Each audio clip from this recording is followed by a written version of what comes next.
Assalamualaikum warahmatullahi wabarakatuh. Tuan-tuan, saudara-saudara, ibu-ibu dan bapak-bapak yang sudi mendengarkan keterangan agama yang saya berikan di dalam kaset ini. Moga-moga Tuhan melimpahkan, mengurniakan rahmat dan nikmat-Nya kepada kita semuanya. Saya akan membicarakan suatu ayat yang bertemu di dalam surat Al-Baqarah. Bunyinya, Allahu waliyul ladzina amanu yukhrijuhum minadh dhulumati ilan nur wal ladzina kafaru awliya'uhumut taghut yukhrijunahum minan nuri ila dhulumat. Artinya, Allah adalah menjadi pemimpin bagi orang-orang yang beriman, orang yang mempunyai kepercayaan yang teguh. Dan Allah, apabila orang itu telah betul-betul menganggap Allah menjadi pemimpinnya, Allah pun menjamin mengeluarkannya daripada gelap gulita kepada terang benderang. Gelap gulita kebodohan kepada kecerdasan. Gelap gulita kehidupan tak tentu arah kepada tujuan yang sejati. Sebaliknya, orang yang kafir yang tidak percaya kepada Allah, maka sebaliknya yang terjadi, daripada terang benderang dia akan dipimpin oleh taghut, oleh kekuasaan-kekuasaan yang bukan bersandar kepada Allah. Dan yang demikianlah yang akan mengeluarkannya daripada terang benderang kembali ke dalam gelap gulita. Oleh sebab itu, rohani manusia itu adalah melalui di antara gelap dan terang kehidupan itu, di antara terang dan gelap kehidupan. Kalau sekiranya jasmani kita, kalau sekiranya badan kita yang lahir ini diberi cahaya oleh matahari yang terbit di waktu pagi, yang terbenam di waktu sore, rohani kita pun diberi juga terang oleh suatu yang lebih terang dari matahari, yaitu petunjuk dan hidayat Tuhan. Di dalam Al-Quran, Tuhan memberikan bujukan, memberikan jiwa besar kepada orang-orang yang beriman itu. Tuhan bersabda, La tahinu wa la tahzanu wa antumul a'launa in kuntum mu'minin. Engkau ini adalah orang yang tinggi kalau engkau tetap memegang kepercayaan kepada Allah Subhanahu wa ta'ala. Di dalam perjuangan hidup di dunia ini, perjuangan antara yang hak dengan yang batil, antara gelap dengan terang, antara keyakinan dan keraguan, manusia berjalan di sekitar itu. Di kiri dan di kanan kita berjumpalah gelap dan terang itu. Maka diberilah pedoman manusia tadi. Apa pedoman? Walaupun bagaimana hebatnya, geloranya, tofannya, halimbubunya, ombaknya dan gelombangnya kehidupan itu, manusia mesti teguh berpegang kepada iman. Sebab kehidupan di dunia itu menurut peraturannya ialah tidak ada yang tetap. Yang tetap itu ialah berubah. Berubah itulah ketetapan yang ada dalam dunia. Panas sangat terik, benar, nanti akan hujan. Hujan sangat lebat, benar, nanti akan panas. Di suatu tempat terjadi hujan yang lebat, berhari-hari timbul banjir. Ya, banjir itu tidak tiap hari, nanti dia kering lagi.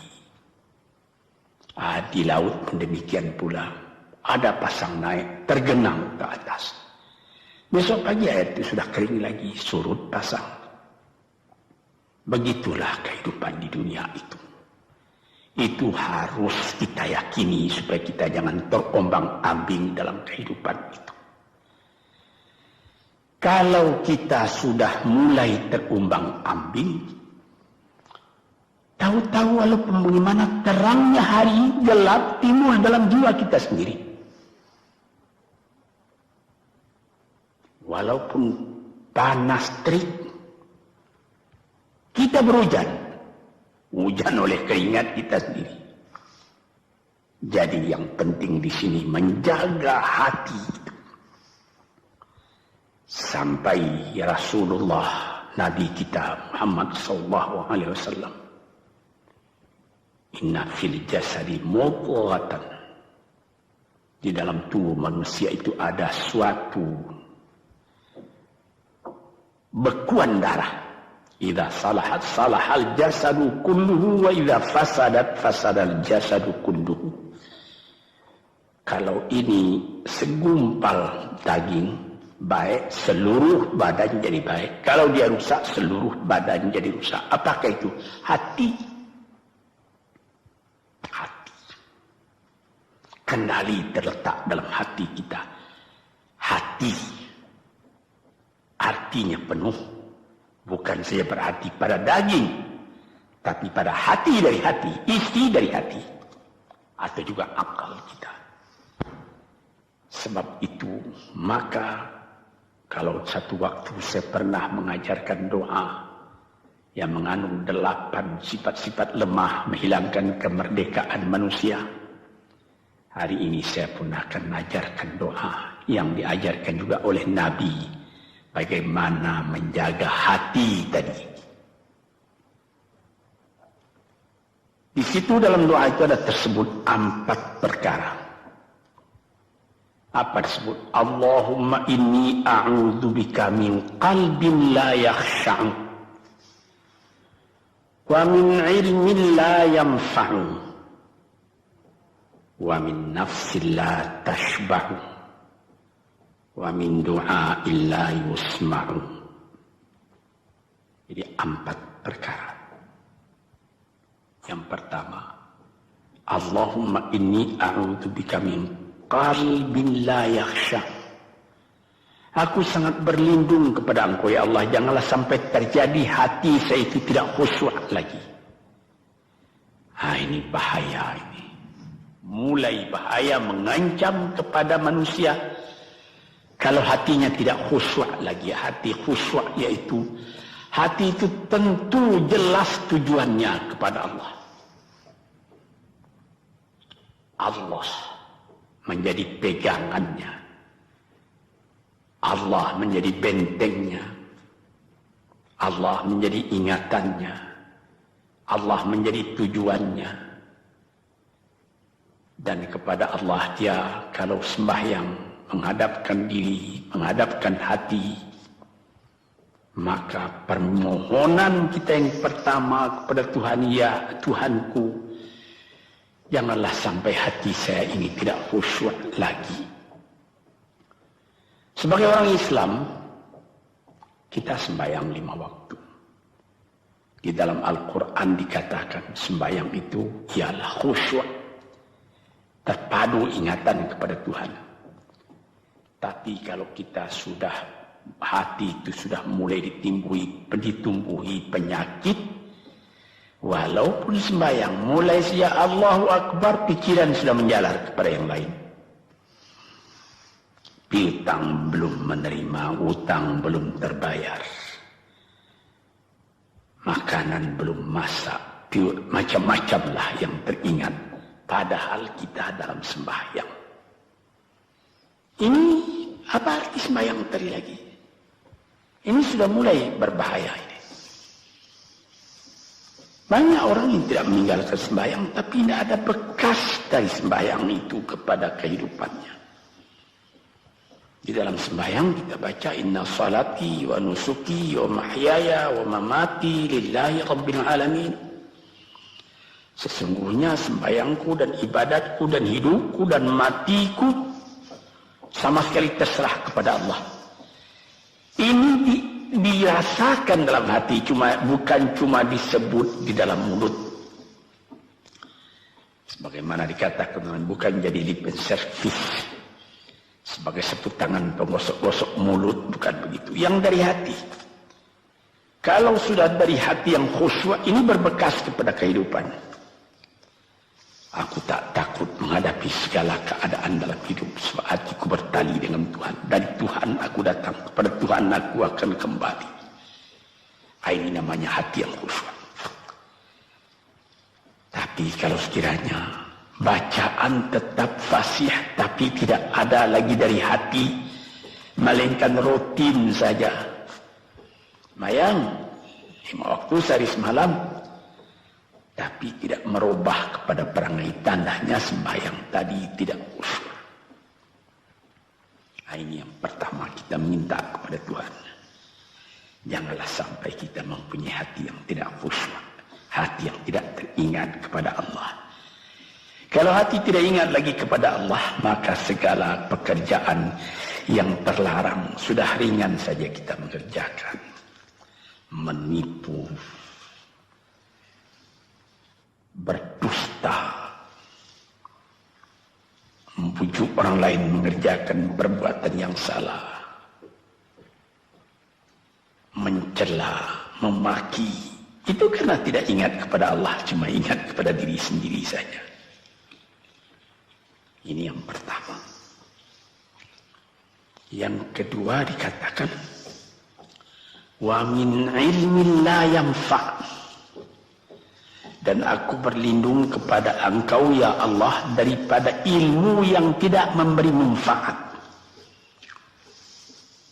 Padahal disebutkan oleh ahli-ahli, ilmu yang memberi manfaat itu membawa manusia kepada iman. Al-ilmu yad'u ilal iman. Ilmu itu membawa manusia kepada iman. Sekarang sudah ilmu banyak, tapi tidak membawa kepada iman, melainkan membawa kepada celaka. Sudah maju kepandaian orang, ilmu, pengetahuan orang, teknologi orang, sains orang, knowledge orang, dan segala macamnya. Tapi tidak ada manfaatnya kepada manusia. Cuma bahaya karena ilmu tadi yang datang kepada manusia. Sebagaimana ilmu manusia di abad ke-20 yang sangat penting, yaitu tentang tenaga atom. Maka timbullah bom atom, bom hidrogen, nuklir. Sehingga manusia diancam sekarang ini oleh bahaya atom itu di mana-mana. Apabila kita lihat di televisi, bagaimana mengadakan demonstrasi di Australia, di Jerman Barat, di tempat-tempat yang lain, melihat bagaimana bahaya atom itu kalau terjadi perang dunia yang ketiga. Ya Rabbi ya Karim, bom atom yang jatuh di Hiroshima itu belum ada artinya dibandingkan dengan bom yang sekarang, yang sedang disimpan oleh kerajaan-kerajaan, oleh negara-negara besar untuk menghancurkan. Ini ilmu ini. Tetapi ilmu yang membawa bahaya, bukan saja tidak memberi manfaat, bahkan memberi bahaya. Di sini terasa oleh kita bahwa ilmu yang ada itu pun mesti dikembalikan atau dikendalikan oleh iman. Kalau tidak, maka nyawa manusia ini akan dipandang sebagai sampah saja. Dijatuhkan satu bom hidrogen ke dalam kota Jakarta ini, na'udzubillah min dzalik.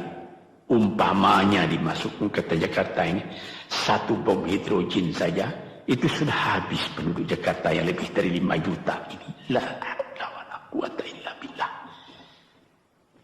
Ini minta kepada Tuhan, ya Allah, majulah ilmu manusia, majulah teknologi manusia, tetapi jangan hendaknya kemajuan itu membawa kepada bahaya. Jangan ilmu pengetahuan itu membawa kepada yang tidak memberi manfaat. Nah, ini doa yang kedua kepada Allah Tuhan sarwa sekalian alam. Yang ketiga disebut lagi, wa min nafsin la tashba'u, dan aku berlindung kepada Allah daripada nafsu, daripada diri, daripada ego, daripada tiap-tiap masing-masing diri ini yang tidak merasa kenyang. Ini juga bahaya besar. Inilah yang menimbulkan penjajahan di dunia. Inilah yang menimbulkan, disebut dalam bahasa Arab, al-ghazwul fikri, penjajahan. Sesudah Perang Dunia Kedua sudah banyak negeri-negeri yang merdeka, tetapi sekarang timbul lagi penjajahan baru. Apa? Penjajahan fikiran. Sehingga bangsa yang merdeka tadi tidak merdeka lagi fikirannya. Dia merdeka di dalam meniru kepada bangsa yang lebih kuat. Itu namanya terjajah juga. Jadi tuan-tuan yang terhormat, apa pangkalnya ini? Daripada nafsu serakah manusia. Nafsu serakah manusia sebagaimana tersebut di dalam hadis. Lau kana libni adama wadiyani min dhahabin labtagha salisan. Wa ma yamla'u jawf ibni adama illa turab. Kalau manusia itu mendapat suatu lembah yang penuh dengan kekayaan emas, suatu lembah, dia ingin supaya mendapat satu lembah lagi yang penuh juga dengan emas. Dapat 2 lembah, dia minta 3 lembah lagi yang penuh dengan iman. Nafsu manusia tidak pernah kenyang. Padahal akhirnya kalau dia sudah menutup mata, tidak ada yang akan memenuhi perutnya melainkan tanah. Saya teringat akan cerita yang disampaikan oleh Graf Leo Tolstoy, pujangga Rusia yang terkenal, bahwa orang yang tidak mempunyai nafsu yang kenyang itu, pada suatu hari katanya, ada satu orang kaya mempunyai tanah yang luas. Dia mengatakan pada orang, boleh tuan-tuan mengambil tanah kepunyaan saya ini, berapa tuan suka, berapa tuan mau. Syaratnya cuma begini, sepanjang yang tuan berjalan dari timur ke barat, lantas sebelum matahari terbenam, tuan sampai kembali ke tempat tuan melangkah pertama tadi. Berapa saja tuan suka, boleh ambil tanah ini. Maka datanglah si tamak tadi. Tuan yang punya asli tanah tadi mengatakan, bawalah bakal, jangan lapar di jalan nanti. Baik, dibawanya nasi sebungkus, dia berjalan, jalan. Dari pukul 7 pagi. Kalau diambil kekuatan, hendaknya pukul 10 dia sudah makan. Melangkah lagi beberapa ratus meter atau sekian, nanti boleh kekuatan buat kembali. Sehingga sebelum matahari terbenam, dia sudah sampai ke tempat dia menuju bermula. Tetapi ini orang bernafsu betul, dia minta supaya banyak tanah yang dapat didapatnya. Dibawanya nasi sebungkus, tapi dia tidak jalan, di tengah jalan tak berhenti, kan nanti berapa meter itu nanti kalau saya berhenti, tanah yang kurang buat saya. Dia terus berjalan. Dia tidak ingat bahwa kekuatan masa pergi yang lebih cepat dengan kekuatan masa pulang yang lambat itu dia tidak taksir. Dia berjalan saja cepat-cepat. Sudah pukul 1 hari, sudah jauh perjalanan. Lantas nanti kembali. Kelemahan badan, kondisi dan suatu situasi tidak sama lagi. Tidak secepat dia pergi dahulu lagi dia pulang kembali. Maka bukan pukul 7 dia sampai. Atau pukul 5 sore tadi dia sampai ke tempat dia berjalan bermula. Karena dia jalannya sudah lunglai. Kaki sudah penat, badan sudah letih. Kira-kira baru pukul 2 dia tidak dapat berjalan lagi karena sudah lapar. Dia coba makan sedikit pun tidak bisa lagi seenak makan yang tadi. Habis makan pun dia berjalan lagi. Pukul 3 dia terhenti. Jauh lagi baru sampai tempat yang pertama. Menurut syarat yang diberikan oleh mempunyai tanah yang pertama, kalau engkau tidak sampai ke tempatmu yang pertama tadi sorenya, tanah ini tidak engkau dapat lagi semua. Memang tidak sampai dia. Pukul 4 dia sudah berhenti berjalan, tidak kuat lagi. Mata sudah gelap. Akhirnya karena terlalu capai, terlalu penat, mati dia di tengah jalan.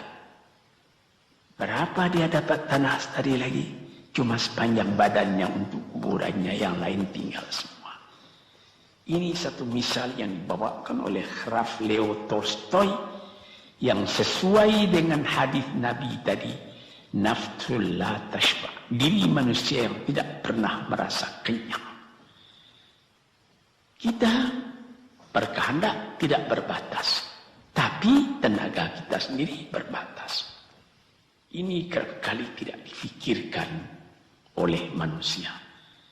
Dia punya angan-angan, dia punya macam teori yang dikeluarkan. Dia lupa bahwa nanti tenaganya itu akan terbatas karena sakit, karena lapar, karena tua. Sebagaimana pepatah dari nenek moyang kita, tanda-tanda dikirimkan lebih dulu bahwa kita tidak akan lama lagi di sini. Apa? Rambut, gigi, mata sudah mulai kabur. Uban sudah mulai bertabur. Gigi sudah mulai gugur. Kulit sudah mulai kendur. Kalau mata sudah kabur, uban sudah bertabur, gigi sudah gugur, kulit sudah kendur, sudah 4 perkara. Yang kelima ialah pintu kubur. Nah, ini kerap kali manusia lupa yang demikian. Sebab itu dikatakan, ya Tuhanku, janganlah sampai aku ditumbuhi oleh penyakit nafsu yang tidak mau kenyang-kenyang itu. Nah ini, kemudian itu timbul lagi doa yang keempat. Disebutkan di situ, wa min du'a illa yusma. Ini lebih berbahaya lagi. Ini sudah puncak dari bahaya. Apa artinya? Dan aku berlindung kepada Engkau ya Allah, daripada doa yang tidak didengar lagi. La ilaha illallah. Mendoa, ya Allah, kasih aku ini, kasih aku kesempatan, tapi tidak didengar lagi. Tuan-tuan, para pendengar kaset yang tercinta, ada tersebut dalam hadis Nabi, wa malbasuhu haram, wa mashrabuhu haram, wa udhiya bil haram. Ya Rab, ya Rab, fa'anna yustajab lah. Ash'asa, aghbara. Badan sudah penuh dengan kekotoran, penuh debu.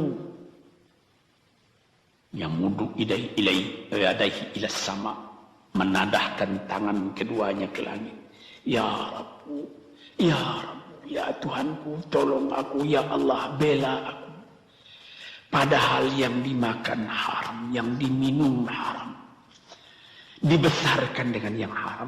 Fana yustajabulah. Dengan jalan apa Allah Ta'ala akan mengabulkan doa itu? Badan kotor menghadap kepada yang bersih, meminta diberi kebersihan. Bagaimana caranya? Tuan-tuan yang terhormat, pernah dalam Quran Tuhan mengatakan, la yanzuru ilaihi wa la yukallimuhum Allah wa la yanzuru ilaihi. Allah tak mau mengajak dia bercakap dan Allah tidak memandang kepada dia. Saya sendiri dengan segala kerendahan hati mengatakan bagaimana beratnya kita bertemu dengan seorang orang besar. Lalu dia mengulurkan tangan kepada kita. Tapi mata kita tidak dilihatnya. Sengsara rasanya. Bagaimana dengan Tuhan kalau Tuhan tak mau melihat kita? Nah, sebab itu para pembaca, pendengar kaset yang tercinta, berdoalah kepada Tuhan supaya hati kita selalu terbuka. Jangan sampai kita mempunyai hati yang tidak khusyuk, ilmu yang tidak memberi manfaat, jiwa yang tidak pernah kenyang, dan doa yang tidak didengar. Ya Allah, dengarkan doa kami dan tunjukkan kepada kami jalan yang benar dan beri kami terang dalam kehidupan ini. Yang keempat ialah wa min du'a illa yusma. Dan aku berlindung kepada Engkau ya Allah, jangan sampai doaku tidak terdengar, tidak didengar oleh Tuhan.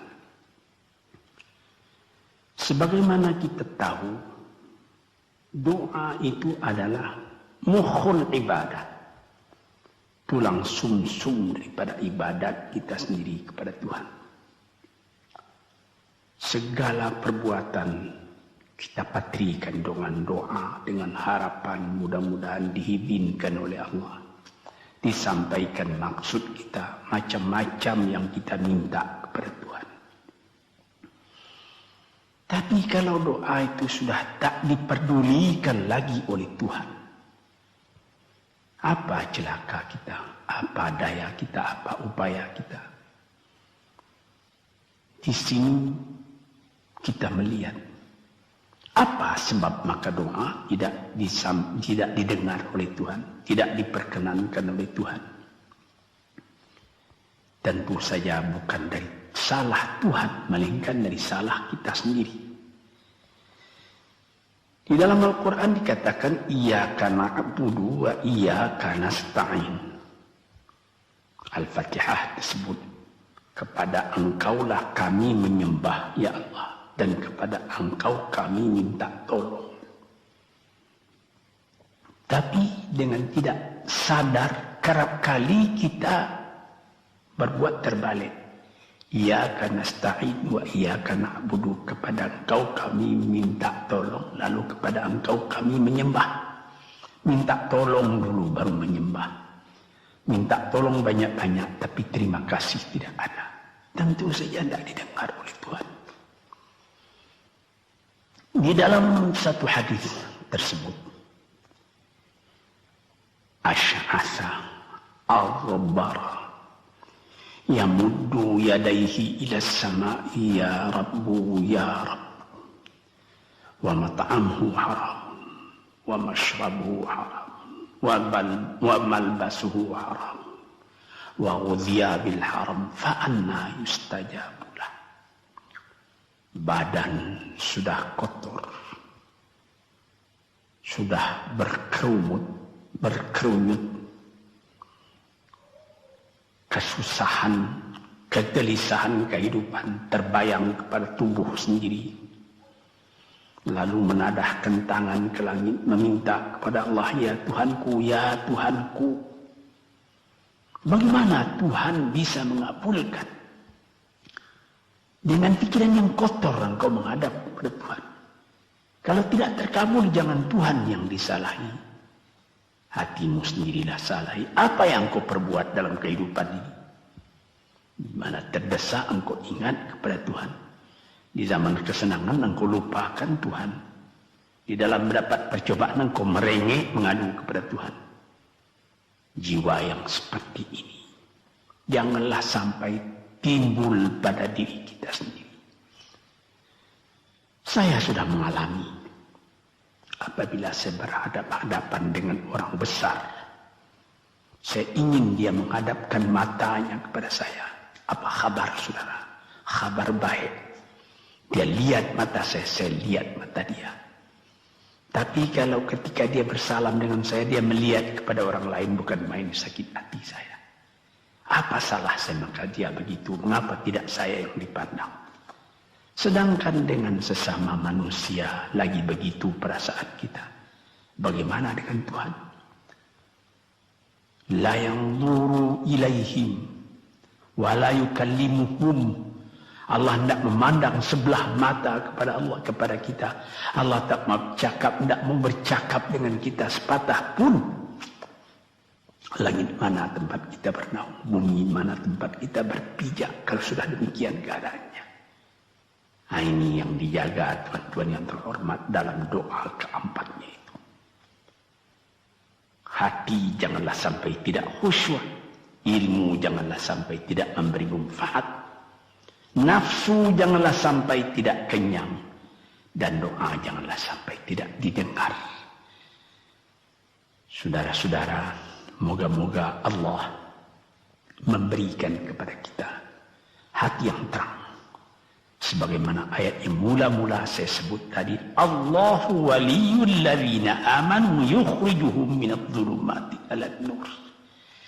Allah lah jadi pemimpin bagi orang yang beriman sehingga dari gelap gulita dibawa dia oleh Tuhan kepada terang benderang. Walladzina kafaru, tetapi orang-orang yang sudah tidak ada kepercayaannya kepada Tuhan. Auliya'uhumut taghut, yang menjadi pemimpinnya bukan Tuhan tapi setan. Dia akan membawa orang itu daripada terang benderang ke dalam gelap gulita. Kita jadi meraba-raba dalam gelap kehidupan. Dalam meraba-raba itu masih ragu entah kemana akan pergi. Maut pun datang. Gelap selalu. Di dunia gelap, di akhirat pun gelap. Na'udzubillah min dzalik. Hadirin yang terhormat, para peminat kaset ini, moga-moga semuanya ini menjadi kenang-kenangan kepada Tuhan di dalam perjalanan yang jauh, di dalam keistirahatan hidup, sehingga mendapat ketetapan hati dan tumakninah. Assalamualaikum warahmatullahi wabarakatuh.